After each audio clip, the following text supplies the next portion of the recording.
आज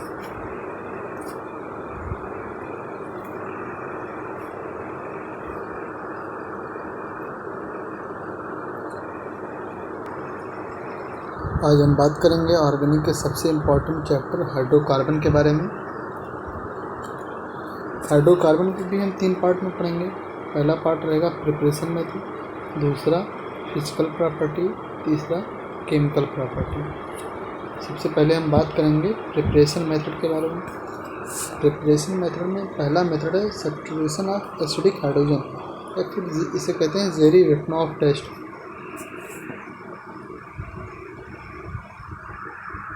acidic hydrogen किसके किसके पास होता है? एल्काइन 1 के पास होता है, H2O के पास होता है, D2O के पास होता है, RCOH के पास होता है, ROH RCOH के पास होता है, RNH2 के पास होता है। एक और कंपाउंड होता है, इसे कहते हैं रिएक्टिव मिथाइलिन। इसके बारे में हम आगे बात करेंगे।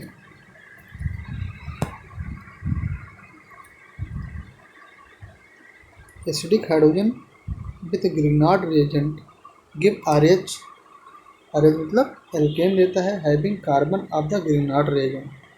केवल ग्रिग्नार्ड रिएजेंट का ही कार्बन इन्वॉल्व होता है, जैसे हम देख ले रहे हैं। RNGCl ग्रिग्नार्ड रिएजेंट है। वाटर का एसिडिक हाइड्रोजन लिया गया। इस वाटर का एसिडिक हाइड्रोजन और ग्रिग्नार्ड का R दोनों क्या होगा, कंबाइन हो गए, क्या बनेगा, C2H6 बना लिए एथेन। बाकी जो बचा OH आके MgCl के बीच में आ गया, क्या बन गया, MgOHCl। में प्रोडक्ट से, मेन प्रोडक्ट से मतलब है। अब ग्रिग्नार्ड रिएजेंट का R जो होगा, R ग्रुप जो होगा वही एल्केन बनेगा। इससे आपकी बार ग्रिग्नार्ड रिएजेंट का R ग्रुप क्या है, टर्सरी है, तो R ग्रुप गया और इसका D आया, D2O अब की बार हमने लिया है, क्या बन गया, CH3 का whole thrice C bond D बन गया, क्योंकि एक एल्केन है। MgOH बन गया, MgODBr। हमने प्रिपरेशन मेथड किसके द्वारा पढ़ा, सब्स्टिट्यूशन ऑफ एसिडिक हाइड्रोजन के द्वारा पढ़ा। ऐसे एल्काइन 1 का जो एसिडिक हाइड्रोजन होगा ग्रिग्नार्ड रिएजेंट के साथ सब्स्टिट्यूशन करेगा, ऐसे RCOH का करेगा, ROH का करेगा, RNH2 का करेगा। ये सारी रिएक्शन हम इनके खुद के चैप्टर में बढ़िया से डिस्कस करेंगे। यहाँ पे हम समझ ले रहे हैं, अगर दे दिया जाए कि एल्केन कैसे बनेंगे एसिडिक हाइड्रोजन के द्वारा, तो हमें इतना नॉलेज होना चाहिए। अब पढ़ेंगे रिडक्शन के द्वारा एल्केन कैसे बनता है। Highlight on reductive analysis, reductive reduction होना चाहिए। Highlight on reduction give alkane, alkane बनाता है। Oxygen containing compound are reduced into alkane by HI plus red phosphorus at 150 degree Celsius. Oxygen containing compound भी reduction के द्वारा क्या बनाते हैं, एल्केन बनाते हैं। ऑक्सीजन कंटेनिंग कंपाउंड कौन कौन से हम देख ले रहे हैं। एल्कोहल ईथर हो गया, एल्डिहाइड कीटोन हो गया, acid acid derivative oil chloride anhydride हो गया। ये सब क्या है, ऑक्सीजन कंटेनिंग कंपाउंड है। उसको हमने एक अरेंज में लिखा है, जब भी हम पेज दिखाएंगे तो उसमें एक अरेंजमेंट मैंने बना दिया है। ऑक्सीजन कंटेनिंग कंपाउंड में क्या है, C2H5OH आ गया। एल्कोहल क्या बनाया, एल्केन बना लिया, I2 प्लस वाटर निकलेगा। जब भी हम HI प्लस रेड फास्फोरस का यूज करेंगे I2 प्लस वाटर ज़रूर निकलेगा। ऐसे हम एसीटोन ले लिए तो क्या बन गया, एल्केन बन गया, I2 प्लस वाटर निकल गया। एसिड ले लिए, एल्केन बन गया, I2 प्लस वाटर निकल गया। रिडक्शन में अब तीसरा मेथड है क्लेमेंसन रिडक्शन। क्लेमेंसन रिडक्शन के द्वारा भी क्या बनता है, एल्केन बनता है। क्लेमेंसन रिडक्शन में क्या होता है, Clemmensen reduction carbonyl group CO is reduce into CH2। Carbonyl group किसमें रिड्यूस हो जाता है, CH2 में, किसके द्वारा, ZnHg प्लस कंसनट्रेट HCl के द्वारा। रिएक्शन देख लो, CH3 का whole twice CO, ZnHg plus concentrate HCl, alkane बन गया, वाटर निकल गया। ऐसे ही उल्फ किस्नर रिडक्शन है, लेकिन ये 2 स्टेप का रिडक्शन है। In Wolff Kishner reduction carbonyl group CO group is reduce into CH2। इसमें भी कार्बोनिल ग्रुप CH2 में रिड्यूस हो जाता है, किसके द्वारा, N2H4 hydrazine plus KOH plus glycol, glycol का यूज कर लो और सोडियम इथॉक्साइड का यूज कर लो। एग्जाम्पल देख ले रहे हैं, C3 का होल्ड पर CO रिडक्शन हो रहा है, वो लोग किसमें रिडक्शन, पहले स्टेप में कौन वर्क करेगा, हाइड्रोजन वर्क करेगा, दूसरे स्टेप में KOH प्लस ग्लाइकॉल या KOH plus sodium ethoxide use कर लें, एल्केन बन जाएगा। इसमें वाटर के साथ साथ N2 भी निकलेगा, जबकि क्लेमेंसन रिडक्शन में केवल और केवल वाटर निकल रहा था। अब हम पढ़ेंगे डीकार्बोक्सिलेशन के द्वारा हम एल्केन का कैसे प्रिपरेशन करते हैं। Carboxylic acid with Cu plus heat, copper plus heat gives CO2 and 1 carbon is decreases, एक कार्बन डिक्रीज कर जाता है।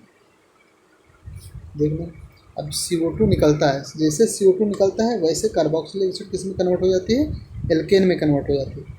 रिएक्शन देख लो, C2H5COH, कॉपर हीट कर दिया गया, फिर एल्केन बन गया, CO2 रिमूव होगा। एक प्रकार का ये क्या है, डीकार्बोक्सिलेशन भी है, मीन्स रिमूवल ऑफ CO2 भी है।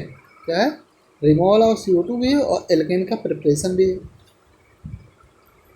ऐसे रिमूवल ऑफ CO2 में है sodium salt of carboxyl acid with soda lime gives CO2 in form of Na2CO3। जब हम सोडियम साल्ट और कार्बोक्सिलिक एसिड के साथ सोडा लाइम डाल देते हैं तब भी CO2 निकलता है, लेकिन CO2 किस फॉर्म में निकलता है, सोडियम कार्बोनेट के फॉर्म में निकलता है।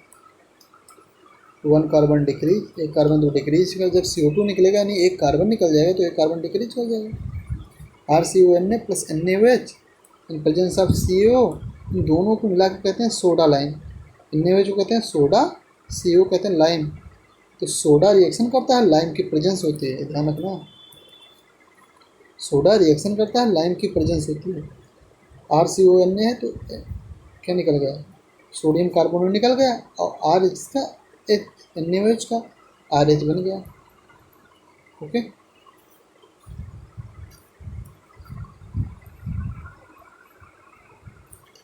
ऐसे हम C6H5CONA अगर ले लेते हैं NaOH के प्रेजेंस में, तो C6H5 और H बनेगा तो क्या बनेगा, बेंजीन रिंग बन जाएगी, बाकी सोडियम कार्बोनेट निकल जाएगा।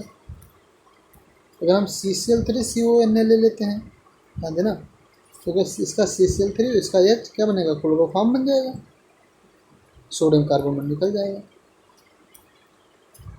अब अगला डीकार्बोक्सिलेशन पढ़ेंगे, तीसरे नंबर का, कोल्बे इलेक्ट्रोलिसिस। बहुत इंपॉर्टेंट रिएक्शन है, ये समझना बहुत अच्छे से।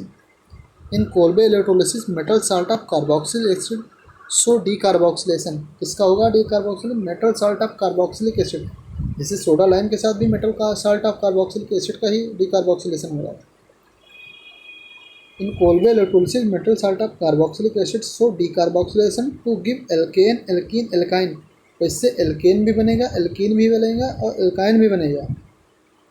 This is free radical mechanism, ये फ्री रेडिकल मैकेनिज्म है, अभी मैकेनिज्म भी हम देखेंगे। And methane can not be form, और इससे मेथेन नहीं बन सकता है। कैसे नहीं बन सकता है वो भी अभी पता चल जाएगा। मेथेन में एक कार्बन होता है, लेकिन इसमें 2 कार्बन से कम का कार्बन वाला बन ही नहीं पाएगा। देखो क्या, metal salt of carboxylic acid है, सबसे पहले इसमें क्या हुआ, Na+ निकल गया, यहाँ से Na+ निकल गया तो कि RCO- बचा, फिर इसने क्या किया, एक इलेक्ट्रॉन को निकाल दिया तो RCO फ्री रेडिकल बन गया, RCO फ्री रेडिकल बन गया। फिर इससे क्या होगा, CO2 निकल गया, इससे CO2 निकल गया तो R फ्री रेडिकल बन गया, तो R फ्री रेडिकल बन गया। तो हमें पता है कि free radical are highly reactive due to unpaired of electron. हम लोग को पढ़ लिया है मैकेनिज्म में, फ्री रेडिकल बहुत ज़्यादा रिएक्टिव हो जाते हैं, तो तुरंत आर फ्री रेडिकल से ही कंबाइन करके बनाता है R बॉन्ड R, क्योंकि एक एल्केन बन जाता है। जैसे मान लो अगर R की जगह CH3 फ्री रेडिकल होता सिंगल कार्बन, तो क्या करता है, CH3 फ्री रेडिकल से कंबाइन करके क्या बना लेता, एथेन बना लेता। जब तो सबसे छोटा बन सकता है, एथेन बन सकता है, इसमें मेथेन नहीं बन सकता, क्योंकि भाई कोल्बे इलेक्ट्रोलिसिस में 2 कंपाउंड आपस में बॉन्ड बनाते हैं। या दो कार्बन चैन आपस में बॉन्ड बनाते हैं, दो कार्बन रिंग आपस में बॉन्ड, कुछ भी कह सकते हो। जैसे कोल्बेल ऑटोलिसिस होगी वैसा रिएक्शन होगा। जैसे हमने इससे देखा तो क्या बन रहा है, एल्केन बन रहा है। RCONA+ से हमने देखा तो एल्केन बन रहा है। अगर R की जगह हम CH3 ले लेते हैं तो यहाँ पे क्या बन रहा है, एथेन बन रहा है। ओके, अब हम देखेंगे एल्कीन कैसे बनता है। हमने लिया CH2CONA ले लिया। अब स्टेप, इसका पूरा स्टेप दिखाया नहीं गया है, पॉइंट देखना है केवल। सबसे पहले क्या निकलेगा, Na+ निकलेगा, इस पर फिर क्या निकलेगा, एल्टान निकलेगा, तो फिर रेडिकल बन जाएगा। तो फिर CO2 निकलेगा तो CH2 फ्री रेडिकल बन जाएगा। ऊपर CH2 फ्री रेडिकल बनेगा, नीचे CH2 फ्री रेडिकल बनेगा। तो एक काम देखो, CH2 फ्री रेडिकल इसलिए दिखा दिया गया है। अब CH2 फ्री रेडिकल क्या कर सकते हैं, एक आपस में बॉन्ड बना सकते हैं। फ्री रेडिकल हट जाएगा तो क्या बन जाएगा, इथेन बन जाएगा। या तो ये क्या कर सकते हैं, एक CH2 फ्री रेडिकल दूसरा ले आए। अगर इधर से CH2 फ्री रेडिकल ले आए तो ये आपस में बॉन्ड बनाए तो क्या बन सकता है, साइक्लोब्यूटेन बन सकता है। दो काम हो सकता है, या तो ये आपस में ही बॉन्ड बना ले या फिर कोई दूसरा ऐसा ही कंपाउंड ले आए उससे बॉन्ड बना ले। अगर आपस में बनाते हैं तो क्या बनेगा, एल्कीन बन जाएगा। अगर कोई दूसरा आता है सेम तो उससे क्या बनेगा, साइक्लोब्यूटेन बन जाएगा। एल्कीन बनाने की विधि होगी। और हम पढ़ने जा रहे हैं एल्काइन बनाने की विधि। ऐसे क्या है, CHCONA है, CHCONA है। सबसे पहले क्या होगा, Na+ निकलेगा तो CHCO- बच जाएगा। फिर क्या होगा, CO2 निकले, फिर एक इलेक्ट्रॉन निकलेगा, तो CHCO फ्री रेडिकल बचेगा। फिर CO2 निकल जाएगा तो क्या होगा, CH free radical, double bond CH free radical नहीं बचेगा। देखो बन गया। अब इसके पास दो चांसेस है, या तो आपस में बॉन्ड बना ले। जब आपस में बॉन्ड बनाएगा तो क्या बनेगा, इथीन बन जाएगा, नहीं एल्काइन बन जाएगा। लेकिन जब अपने सेम जैसे से आकर बॉन्ड बनाएगा तो क्या बन जाएगा, साइक्लोब्यूटाडाइन बन जाएगा। इसमें होता क्या है, CH डबल बॉन्ड CH, अब इधर से CH डबल बॉन्ड CH आ जाएगा तो इनके बीच में बॉन्ड नहीं बनेगा। अगला मेथड है प्रिपरेशन का, हाइड्रोलिसिस के द्वारा। एक पॉइंट देख लो ना, when compound of metal and non-metal is hydrolyzed then metal form hydroxide and non-metal form hydroacid। एक कॉमन बात है। आयोनिक कार्बाइड और मेथेनाइड C-4, acetylide C2-2, एलिलाइड C3-4 which on hydrolysis give methane, acetylene, propyne. जो मेथेनाइड होगा क्या बनेगा, मेथेन बनाएगा। Acetylide क्या बनाएगा, एसिटिलीन बनाएगा। एलिलाइड क्या बनाएगा, प्रोपाइन बनाएगा। रिएक्शन है, मेथेनाइड की रिएक्शन है। पहली रिएक्शन Be2C, ये भी एक मेथेनाइड है। Al4C3 ये भी एक मेथेनाइड है। H2O के साथ रिएक्शन करते हैं तो क्या बनता है, अपना हाइड्रोक्साइड बना लेते हैं। ओके, और प्लस मेथेन बना लेंगे। जबकि जब एसिटिलाइड आ जाएगा CaC2 तो क्या बनेगा, एसिटिलीन बना लेगा। जबकि एलिलाइड आ जाएगा तो क्या बना लेगा, प्रोपाइन बना लेगा। अब एक बात ये आता है कि Be2C है तो इसमें तो हमें लग रहा है कि यहाँ C-4 होगा, यानी मेथेनाइड है। लेकिन जब Al4C3 आ जाता है तो हमें ये मेथेनाइड ना लग के हमें ये एलिलाइड ज़्यादा लगने लगता है। तो हम कंपाउंड देख के हम ये नहीं पता करेंगे कि मेथेनाइड है, एसिटिलाइड है या एलिलाइड है। हम क्या करेंगे, उसे चार्ज से डिटरमाइन करेंगे, चार्ज कितना आ रहा है। समझो, एक कार्बन पे अगर -4 चार्ज आ रहा है तो क्या है, मेथेनाइड है, ध्यान रखना। तो इसमें क्या है, एक एल्युमिनियम पे कितना चार्ज होता है, +3, तो 4 एल्युमिनियम है तो 4 एल्युमिनियम पे कितना चार्ज होगा, 4 × 12, तो 12 हो जाएगा कि नहीं हो जाएगा, 12 प्लस हो जाएगा। इस कार्बन पे कितना हो जाएगा, C3-12 हो जाएगा कि नहीं हो जाएगा। तो एक कार्बन पे कितना आ जाएगा, तो -4 आ जाएगा। एक कार्बन पे -4 आ जाएगा, इसलिए क्या है, मेथेनाइड है। कंपाउंड तो वैसे लग रहा है ये एलिलाइड है, लेकिन एक्चुअली क्या है, ये मेथेनाइड है, इसलिए यहाँ पे लिखा गया। तो हम जब भी हम क्या नाम, हाइड्रा एसिड का हाइड्रोलिसिस करेंगे तो हम सबसे पहले चार्ज जरूर निकाल लेंगे। ये रिएक्शन पूछा गया है, इसे क्या है, ये एसिटाइड है, इसको D2O से किया गया, हाइड्रोलिसिस किया गया है, तो क्या होगा, जब हाँ हाइड्रोजन रहता था वहाँ D आ जाएगा, तो CaOD का होल ट्वाइस हो जाएगा, C2D2 हो जाएगा। ये भी क्या है, एसिटिलीन ही है, लेकिन ये भारी वाटर वाली एसिटिलीन, भारी हाइड्रोजन वाली एसिटिलीन है। अब हम बात कर लेंगे फिजिकल प्रॉपर्टीज़ की। सबसे पहले हम इसका पेज देख ले रहे हैं। हम पढ़ रहे हैं हाइड्रोकार्बन। हाइड्रोकार्बन में हम सबसे पहले पढ़ रहे हैं एल्केन का प्रिपरेशन मेथड। प्रिपरेशन मेथड में हम एल्केन, एल्कीन, एल्काइन, हमने तीनों का प्रिपरेशन मेथड साथ में पढ़ा है। यानी कि हम एल्कीन और एल्काइन जब पढ़ेंगे तो वहाँ हम केमिकल प्रॉपर्टी से हम स्टार्ट करेंगे, ना कि हम वहाँ प्रिपरेशन मेथड पढ़ेंगे।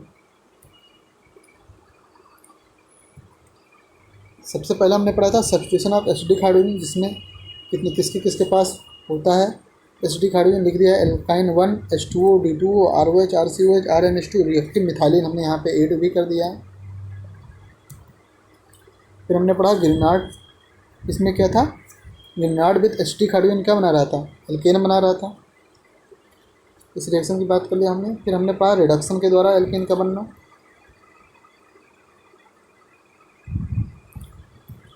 इसका रिडक्शन, हैलाइड के रिडक्शन से एल्केन बन रहा था। ऑक्सीजन कंटेनिंग के रिडक्शन से क्या होता है, एल्केन बन रहा था। HI plus red phosphate at 150 degree Celsius हम यूज कर रहे थे।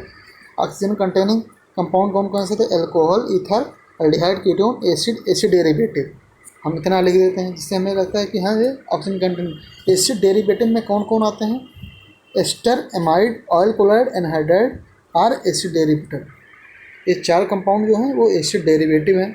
यानी एसिड डेरिवेटिव जब हम कहते हैं तो हम बात करते हैं acid, ester, amide, oil chloride, anhydride. फिर हमने पढ़ा क्लेमेंसन रिडक्शन के द्वारा एल्केन कैसे बनता है। ZnHD कंसर्टेंट HCl का यूज करते हैं। कीटोनिक ग्रुप किसमें, CH2 में रिड्यूस हो जाता है। पोलफिकेशन रिडक्शन में हम hydrogen plus KOH plus glycol और C2H5OH, ये दो स्टेप की रिडक्शन होती है। इसमें भी क्या बनता है, एल्केन बनता है। डिकार्बोक्सिलेशन हमने पढ़ा। डिकार्बोक्सिलेशन में क्या होता है, रिमूवल ऑफ CO2 होता है। तीन तरीके से हमने डिकार्बोक्सिलेशन पढ़ा। एक पढ़ा कॉपर प्लस हीट, फिर सोडा लाइम के द्वारा पढ़ा, कोल्बे इलेक्ट्रोलिसिस पढ़ा। कॉपर प्लस हीट में कार्बोक्सिलिक एसिड एल्केन दे देता है। जो सोडा लाइम यानी NaOH प्लस CO यूज करते हैं। NaOH सोडा है, CO क्या है, लाइम है, तो इससे sodium salt of carboxylic acid या साल्ट ऑफ कार्बोक्सिलिक एसिड को जो क्या बनता है, एल्केन बनता है। कोल्बे इलेक्ट्रोलिसिस में क्या होता है, साल्ट ऑफ कार्बोक्सिलिक एसिड से एल्केन भी बनता है, एल्कीन बनता है, एल्काइन बनता है, लेकिन नॉट मीथेन। मीथेन नहीं बन पाता है क्योंकि दो कार्बन की चेन आपस में जुड़ते हैं या दो कार्बन आपस में जुड़ते हैं। हाइड्रोलिसिस, अगला है हाइड्रोलिसिस में क्या होता है, मेटल का हाइड्रोलिसिस करते हैं तो हाइड्रोक्साइड बनता है, नॉन मेटल का करते हैं तो क्या बनता है, हाइड्रा एसिड बनता है। मेथेनाइड है, C-4 है, इसका हाइड्रोलिसिस करेंगे तो क्या बनेगा, मीथेन बनेगा। एसिटिलाइड का करेंगे तो एसिटिलीन बनेगा। एलिलाइड का करेंगे तो क्या बनेगा, प्रोपाइन बनेगा। यहाँ पे हमारा प्रिपरेशन मेथड ख़त्म हो जाता है। अब आगे हम बात करेंगे केमिकल प्रॉपर्टीज़ की। सबसे पहले हम पेज देख लेते हैं।